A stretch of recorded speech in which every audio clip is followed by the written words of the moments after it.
नीतीश मैंने जो सुना है वो दुखी हैं और हो सकता है वो थोड़ी दिन में छोड़ देंगे। अच्छा, खबर है आपके पास? ऐसा मुझे खबर मिली है।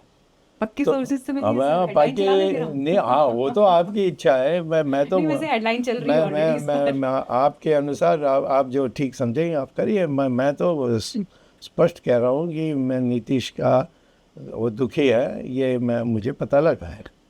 और यदि नहीं है तो उनको ऐलान करने बोलिए कि नहीं नहीं मैं बहुत सुखी हूँ। वो करेंगे नहीं। और ये नहीं है कि मैं नीतीश को जानता नहीं हूँ या कम जानता हूँ। मैं तो उसको पहले से जयप्रकाश नारायण के आंदोलन के समय से जानता हूँ। तो बड़े हम बहुत अच्छा जानते हैं उनको, लालू को, इन सब को। तो मैं निश्चित कह सकता हूँ कि ये जो बनाई है इसमें जितना इन लोगों ने साधन इकट्ठा किया है, अब उनके लिए चंद्रबाबू नायडू और नीतीश के लिए 4 इलेक्शंस की खर्चा हो ऐसा यानी उसकी सामना कर सकते हैं। अच्छा, आपने भी सर बोला कि आपके पास इन्फॉर्मेशन है कि नीतीश जा सकते हैं। जब इन्फॉर्मेशन का जिक्र आया ना तो अचानक मुझे ये लगा मैं आपसे ये पूछूं कि जो ये इन्फॉर्मेशन आप हासिल करते हैं, हाँ, इसकी कुछ टिप्स हमें भी दे दीजिए। अब आज की तारीख में तो सरकार से इन्फॉर्मेशन निकालना ना के बराबर हो गया है। आप तो सिर्फ अब खोजी पत्रकारिता हो ही नहीं पाती सर सरकार के बीच में। आप तो हमारे देश में लोगों को विश्वास होना चाहिए कि जो लोग आपको मुझे जानकारी देते हैं कि मैं उनका खुलासा नहीं करूँगा, उनके नाम नहीं किसका कहूँगा, और मैं अपने छाती पर जो यानी जो भी बुराई आती है उसको सामना कर सकता हूँ अपनी छाती से। तो इस आधार पर लोगों को विश्वास होने के कारण मुझे ये जानकारी मिलती है। अब ये जब पत्रकारों को नहीं मिलेगी क्योंकि आप जाकर छाप देंगे, उसके बाद इनकी पिटाई होगी। तो फिर इन्फॉर्मेशन का फायदा ही क्या अगर उसको छाप नहीं सकते हो और जनता के सामने नहीं, मैं रिपोर्ट नहीं भी रोक रहा हूँ present आपको नहीं छापने के लिए, मेरे नाम से कोई नहीं, मैं तो आपसे पूछ रही थी कि आज की तारीख में सरकार से इन्फॉर्मेशन कैसे निकाली जाए, क्योंकि सूचना का अधिकार सरकार में टूथलेस हो गया आज की तारीख जब में। सरकार में हाँ टूथलेस तो है ही, परंतु जो लोग सरकार में हैं दुखी हैं कि हम इस हालात में आ गए हैं, वो मुझसे अलग से बात करने के लिए उनको एक विश्वास है कि मैं उनको कहीं खड्डे में नहीं डाल दूंगा। सरकार के लोग बात करते हैं आपसे? बहुत करते हैं। इनसाइड इन्फॉर्मेशन भी आती है? नेचुरली, नहीं तो मुझे कैसे पता है कि चाइना ने इतना ज़मीन हमारा हड़प कर लिया। वो कहता है कि कोई आया ही नहीं, कोई गया नहीं, झूठ बोला उन्होंने। ये चाइना ने हमारी इतनी ज़मीन ले ली, किसी और सरकार उनके सामने ये आती तो वो सरकार गिर जाती। इन्होंने झूठ बोला है। सर थोड़ी सी इन्फॉर्मेशन शेयर करिए फिर हमारे साथ। आज की तारीख में जब आप कह रहे हैं सरकार के लोग भी आपसे बात करते हैं, सरकार के भीतर सबसे ज्यादा बेचैनी या घबराहट किस चीज को लेकर है? किस चीज से डरते हैं? नहीं होगा, उनके घर में रेड होगा, बदनाम हो जाएंगे, झूठा प्रचार होगा। कौन रेड करेगा? हाँ, उनके ऊपर कौन रेड करेगा? और सरकार ही कर देगी उसमें। प्राइम मिनिस्टर पे कौन रेड करेगा? प्राइम मिनिस्टर को क्या, प्राइम मिनिस्टर तो कर रहा है ना, उसको ये कोई समस्या नहीं है। कहाँ है प्राइम मिनिस्टर के लिए? मैंने कभी नहीं कहा कि वो डरे हुए हैं।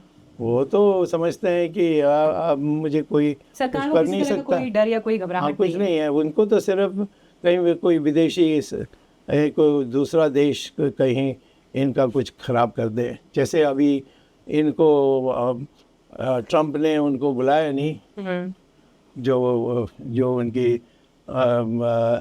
अभी जो फंक्शन हो रही है प्रधानमंत्री अभी राष्ट्रपति बनने के लिए, उसमें वो नहीं बुलाया।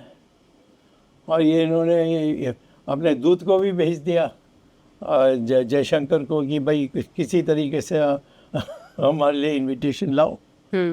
और अब 63 लोगों को इनविटेशन गई है, बनी इनको नहीं गई है। और ये जो पहले कहता था कि जो डोनाल्ड ट्रंप है वो मेरा दोस्त है, ये सारी क्यों, क्या हो गया?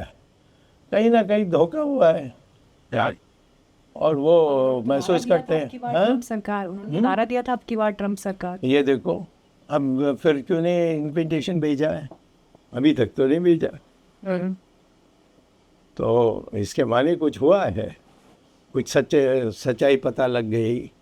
चलिए बाहर से जो भी हो, लेकिन देश के भीतर तो कंफर्टेबल स्थिति में सरकार है, कोई चैलेंज नहीं है, कोई मैं दिक्कत तो नहीं है। चाहता हूँ बीजेपी का सरकार और 50 साल से चले, क्योंकि हमारी जो पर मोदी जी तो अगले साल सर 75 के हो जाएंगे ना मजा पूरे। नहीं, मोदी की कितना दिन रहेगा कोई नहीं नहीं कह लेकिन उनका 75 पूरा हो जाएगा तो फिर मार्गदर्शक अरे मंडल में जाने नहीं, का समय नहीं वो होगा। तो सिर्फ राष्ट्र दिखे, उनको 75 हो जाएंगे तो वो प्रचारक रहे ना, तो प्रचारक को 75 में छोड़कर जाना चाहिए, जैसे अडवाणी चले गए। आपको लगता है कि प्राइम मिनिस्टर खुद नैतिकता के आधार पर गद्दी से हटेंगे?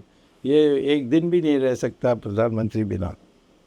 तो वो रोल जो था वो बाकी लोगों पर ही लागू था और प्राइम मिनिस्टर के लिए देखेंगे अब प्राइम मिनिस्टर का अपवाद है फिर उस आप मामले में? देखेंगे हमारे संघ के क्या करते हैं, हमारे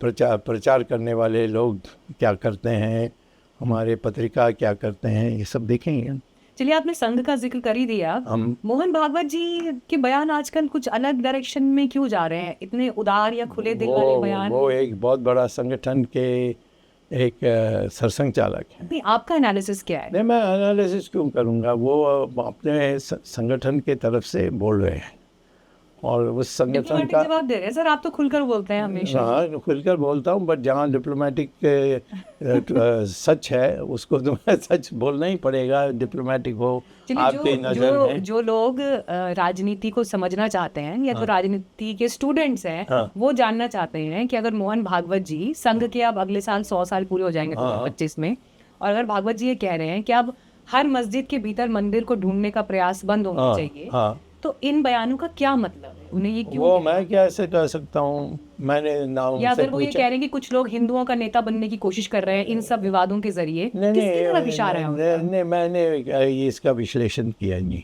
क्योंकि वो हमारे राजनीति में नहीं है, वो हमारे एक समाज में उन्होंने एक बहुत बड़ा संगठन की वो अध्यक्ष हैं, सरसंघ चालक हैं, तो जिसको पूछना चाहिए वो उन्हीं को पूछना चाहिए, मुझसे पूछने से कोई फायदा नहीं। तो योगी जी के लिए कह रहे हैं, मोदी जी के लिए कह रहे हैं, किसके कौन? लिए कह रहे हैं? भागवत जी ने ये स्टेटमेंट मैं नहीं जानता, मैंने सोचा भी नहीं, मैंने जब देखा और उसी पर इसको छोड़ दिया। अच्छा, अब आप तो बहुत पोलाइटली भागवत जी के स्टेटमेंट को लेकर एक साइड मतलब आप उसको इग्नोर कर रहे हैं, उस पर टिप्पणी करने से बच रहे हैं, लेकिन मैं आपसे ये जानना चाहती हूँ कि आप उससे मेरी टिप्पणी से बच इच्छा रहे है हैं। बचने के लिए, तो बच नहीं रहे। आपको कहाँ सर किस चीज से, किसी चीज से नहीं डर नहीं रहे नहीं, आप? इसे डर तो आपकी शब्द तो है, सबसे ज्यादा खुलकर बोलने वाली आपके हस्तियों में शब्द से है। हैं, इसीलिए मैंने कहा आपकी स्टेटमेंट भारतीय राजनीति में भूचाल ला सकते हैं। मेरा सीमा बहुत स्पष्ट है। अच्छा, मोदी जी वो को है, बोलना है पर भागवत जी को नहीं बोलना नहीं, है। राजनीति में मैं बोलूंगा, संघ कोई राजनीति के समझ दायरे के में नहीं है। बाहर हैं, वो जो राजनीति के बाहर हैं उसके उनके ऊपर मैं आलोचना नहीं करूंगा। लेकिन अगर संघ का बयान ही राजनीतिक हो तब? तो क्या है, उनको तो अधिकार है, हमारी संगठन, हमारे कॉन्स्टिट्यूशन में, हमारे संविधान में तो उनको अधिकार है, किसी पर भी बोल सकते हैं। ठीक है। परंतु मैं इसमें वहाँ पे मेरी इसको इस पानी नहीं फेंकूंगा या इसको ढीला नहीं करूंगा। मेरा तो राजनीति में जो मिथ्याचार है या जो झूठ है, इसको बाहर निकालने में मैं सर मुझे पता है, आपने जैसे वो फिल्मी खबरों में हम देखते हैं ना, पोलाइटली स्टार्स आते हैं और कुछ पूछो और वो कहते हैं नो कमेंट्स, तो आपने ऐसी नहीं, मैंने नो कमेंट्स तो कहा ही नहीं है ना मैंने। नहीं, उसका इनडायरेक्ट मतलब नो कमेंट्स है।